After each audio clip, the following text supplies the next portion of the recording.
ನಮಸ್ಕಾರ, ಲತಾ ಕುಕಿಂಗ್ ಬ್ಲಾಗ್ಗೆ ಸ್ವಾಗತ. ಇವತ್ತು ನಾನು ಚಿಕನ್ ಮಸಾಲ ಮಾಡ್ತಾ ಇದ್ದೀನಿ. ಎಲ್ಲರಿಗೂ ತುಂಬಾ ಇಷ್ಟ ಆಗುವಂತ ಈ ಚಿಕನ್ ಮಸಾಲನ ಹೇಗ್ ಮಾಡೋದು ಅಂತ ತೋರಿಸ್ಕೊಡ್ತೀನಿ. ಈ ವಿಡಿಯೋ ನೋಡೋ ಮುಂಚೆ ನೀವು ನಮ್ಮ ಚಾನಲ್ಗೆ ಸಬ್ಸ್ಕ್ರೈಬ್ ಆಗಿ, ಹಾಗೆ ಪಕ್ಕದಲ್ಲಿ ಕಾಣೋ ಬೆಲ್ ಬಟನ್ ಪ್ರೆಸ್ ಮಾಡಿ. ಬನ್ನಿ ಇವಾಗ ಈ ಚಿಕನ್ ಮಸಾಲ ಹೇಗ್ ಮಾಡೋದು ಅಂತ ತೋರಿಸ್ಕೊಡ್ತೀನಿ. ನೋಡಿ, ಈಗ ನಾವು ಫಸ್ಟ್ ಮಸಾಲ ರೆಡಿ ಮಾಡ್ಕೊಳ್ಳೋಣ. ಇಲ್ಲಿ ನಾನು ಕೊತ್ತಂಬರಿ ಸೊಪ್ಪು ತಗೊಂಡಿದ್ದೀನಿ, 1 ಹಿಡಿಯಷ್ಟು ಕೊತ್ತಂಬರಿ ಸೊಪ್ಪು ತಗೊಂಡಿದ್ದೀನಿ. ಹಾಗೆ 1 ಹಿಡಿಯಷ್ಟು ಪುದೀನ ಸೊಪ್ಪು ತಗೊಂಡಿದ್ದೀನಿ. 1 ಇಂಚಷ್ಟು ಶುಂಠಿನ ಈ ರೀತಿ ಚಿಕ್ಕದಾಗಿ ಕಟ್ ಮಾಡ್ಕೊಂಡಿದ್ದೀನಿ. ಈ ಶುಂಠಿ ಹಾಕ್ತಾ ಇದ್ದೀನಿ. ಹಾಗೆ 2 ಗೆಡ್ಡೆ ಬೆಳ್ಳುಳ್ಳಿನ ಈ ರೀತಿ ಸಿಪ್ಪೆ ತೆಗೆದ್ಬಿಟ್ಟು ಹಾಕ್ತಾ ಇದ್ದೀನಿ. ಹಾಗೆ ಇಲ್ಲಿ ಒಂದು 5-6 ಮೆಣಸಿನ್ಕಾಯಿ ಹಾಕ್ತಾ ಇದ್ದೀನಿ. ಸ್ವಲ್ಪ ಖಾರ ಇರೋ ಮೆಣಸಿನ್ಕಾಯಿ, ಇಲ್ಲಿ ಒಂದು 5-6 ಹಾಕಿದ್ರೆ ಸಾಕು. 1/4 ಸ್ಪೂನ್ ಅಷ್ಟು ಅರಿಶಿನ ಪುಡಿ ಹಾಕ್ತಾ ಇದ್ದೀನಿ. ಹಾಗೆ ಇಲ್ಲಿ ಒಂದು 3-4 ಚಕ್ಕೆ ಪೀಸ್ ತಗೊಂಡಿದ್ದೀನಿ. ಒಂದು 4-5 ಲವಂಗ ತಗೊಂಡಿದ್ದೀನಿ. ಇಲ್ಲಿ ಒಂದು 5 ಏಲಕ್ಕಿ ತಗೊಂಡಿದ್ದೀನಿ. 1 ಸ್ಪೂನ್ ಅಷ್ಟು ಕಾಳು ಮೆಣಸು ತಗೊಂಡಿದ್ದೀನಿ. ಇಲ್ಲಿ ಹಸಿರು ಮೆಣಸಿನ್ಕಾಯಿನೂ ಹಾಕಿದೀವಿ. ಹಾಗೆ ಇಲ್ಲಿ ಕಾಳು ಮೆಣಸನ್ನು ಹಾಕ್ಬೇಕು. ಖಾರ ನೋಡ್ಕೊಂಡು ನಾವು ಎರಡನ್ನೂ ಹಾಕೋಬೇಕಾಗುತ್ತೆ. ಇದನ್ನೆಲ್ಲ ಸೇರಿಸಿ ಇವಾಗ ನಾವು ರುಬ್ಕೊಳ್ಳೋಣ. ನೋಡಿ, ಈಗ ಗ್ರೀನ್ ಮಸಾಲ ರೆಡಿ ಆಗಿದೆ.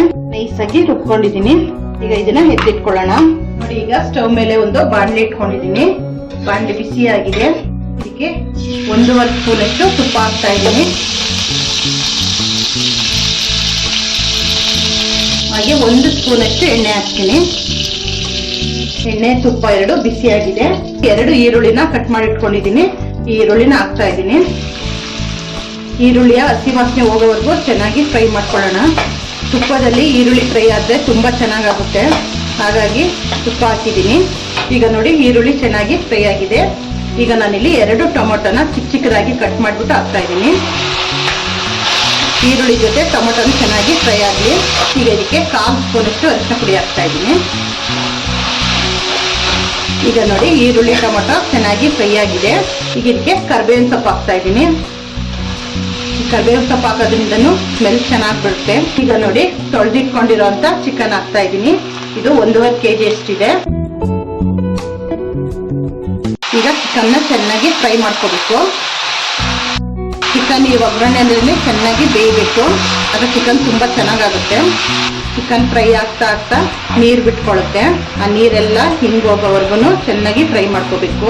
ಈ ರೀತಿ ಆಗಾಗ ತಿರುಗಿಸ್ತಾ ಇರ್ಬೇಕು. ಅದು ಚೆನ್ನಾಗಿ ಫ್ರೈ ಆಗುತ್ತೆ. ಚಿಕನ್ ತುಪ್ಪದಲ್ಲಿ ಫ್ರೈ ಆದಷ್ಟು ತುಂಬಾ ರುಚಿಯಾಗಿ ಬರುತ್ತೆ. ಹಾಗಾಗಿ ಚೆನ್ನಾಗಿ ಸ್ವಲ್ಪ ತುಪ್ಪದಲ್ಲಿ ಫ್ರೈ ಮಾಡ್ಕೊಳ್ಳೋಣ.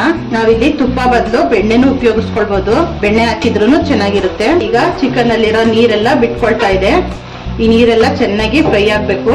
ಅಲ್ಲಿವರೆಗೂ ಫ್ರೈ ಮಾಡ್ಕೊಳ್ಳೋಣ. ಈಗ ನೋಡಿ, ಇದಕ್ಕೆ ರುಚಿಗೆ ತಕ್ಕಷ್ಟು ಉಪ್ಪು ಹಾಕ್ತಾ ಇದ್ದೀನಿ. ಈಗನೇ ಉಪ್ಪು ಹಾಕೋದ್ರಿಂದ ಚಿಕನ್ ಚೆನ್ನಾಗಿ ಉಪ್ಪು ಹೇಳ್ಕೊಳ್ಳುತ್ತೆ. ಹಾಗಾಗಿ ಫ್ರೈ ಆಗುವಾಗ್ಲೇ ನಾವು ಉಪ್ಪು ಹಾಕ್ಬೇಕು. ನೋಡಿ, ಈಗ ನಾನಿಲ್ಲಿ 1 ಸ್ಪೂನ್ ಅಷ್ಟು ಅಚ್ಚ ಪುಡಿ ಹಾಕ್ತಾ ಇದ್ದೀನಿ. 1 ಸ್ಪೂನ್ ಅಷ್ಟು ಧನಿಯಾ ಪುಡಿ ಹಾಕ್ತಾ ಇದ್ದೀನಿ. ಖಾರ ನೋಡ್ಕೊಂಡು ಹಾಕೋಬೇಕಾಗುತ್ತೆ. ಇದನ್ನೆಲ್ಲ ಚೆನ್ನಾಗಿ ಮಿಕ್ಸ್ ಮಾಡ್ಕೊಳ್ಳೋಣ.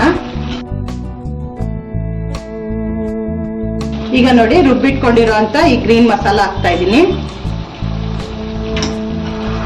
ಈಗ ಇದನ್ನೆಲ್ಲ ಚೆನ್ನಾಗಿ ಮಿಕ್ಸ್ ಮಾಡ್ಕೊಳ್ಳೋಣ. ಈಗ ನೋಡಿ, ಇದಕ್ಕೆ ಸ್ವಲ್ಪ ನೀರು ಸೇರಿಸ್ತಾ ಇದ್ದೀನಿ. ಇಲ್ಲಿ ಜಾರ್ ತೊಳೆದಿರೋ ನೀರು ಹಾಕ್ತಾ ಇದ್ದೀನಿ. ಈಗೆಲ್ಲ ಚೆನ್ನಾಗಿ ಮಿಕ್ಸ್ ಮಾಡ್ಕೊಳ್ಳೋಣ. ಚಿಕನ್ ಬೇಯಲಿಕ್ಕೋಸ್ಕರ ನಾನಿಲ್ಲಿ ಒಂದು ಅರ್ಧ ಲೋಟದಷ್ಟು ನೀರು ಹಾಕ್ತಾ ಇದ್ದೀನಿ. ಇಷ್ಟು ಹಾಕಿದ್ರೆ ಸಾಕು. ತಳ ಹಿಡಿಯಕ್ ಬಿಡಬಾರ್ದು. ಆಗಾಗ ಈ ರೀತಿ ತಿರುಗಿಸ್ತಾ ಇರಬೇಕು. ಆಗ ಚಿಕನ್ ಎಲ್ಲ ಚೆನ್ನಾಗಿ ಬೇಯುತ್ತೆ. ಚಿಕನ್ ಮಸಾಲ ಚಪಾತಿ, ರೊಟ್ಟಿಗೆ, ದೋಸೆಗೆ, ಇಡ್ಲಿಗೆ ಸಹ ಚೆನ್ನಾಗಿರುತ್ತೆ. ತುಂಬಾ ಸಿಂಪಲ್ ಆಗಿ ಬೇಗನೆ ಮಾಡ್ಬೋದು. ನೋಡಿ, ಈಗ ಚಿಕನ್ ಎಲ್ಲ ಚೆನ್ನಾಗಿ ಬೆಂದಿದೆ. ನೋಡಿ, ಈಗ ಚಿಕನ್ ಮಸಾಲ ರೆಡಿ ಆಗಿದೆ. ನೋಡಿ, ಚಿಕನ್ ಮಸಾಲ ರೆಡಿ ಆಗಿದೆ. ರೊಟ್ಟಿ, ಚಪಾತಿ, ದೋಸೆಗೆ, ಅನ್ನಕ್ಕೂ ಸಹ ತುಂಬಾ ಚೆನ್ನಾಗಿರುತ್ತೆ. ಘಮ ಅಂತ ಇದೆ. ನೀವು ಒಂದ್ಸಲ ಮನೇಲಿ ಮಾಡಿ ನೋಡಿ, ಹೇಗಿದೆ ಅಂತ ಕಮೆಂಟ್ ಮಾಡಿ. ಹಾಗೆ ನಮ್ಮ ಚಾನಲ್ಗೆ ಸಬ್ಸ್ಕ್ರೈಬ್ ಆಗಿ. ಮುಂದಿನ ವಿಡಿಯೋದಲ್ಲಿ ಸಿಗ್ತೀವಿ.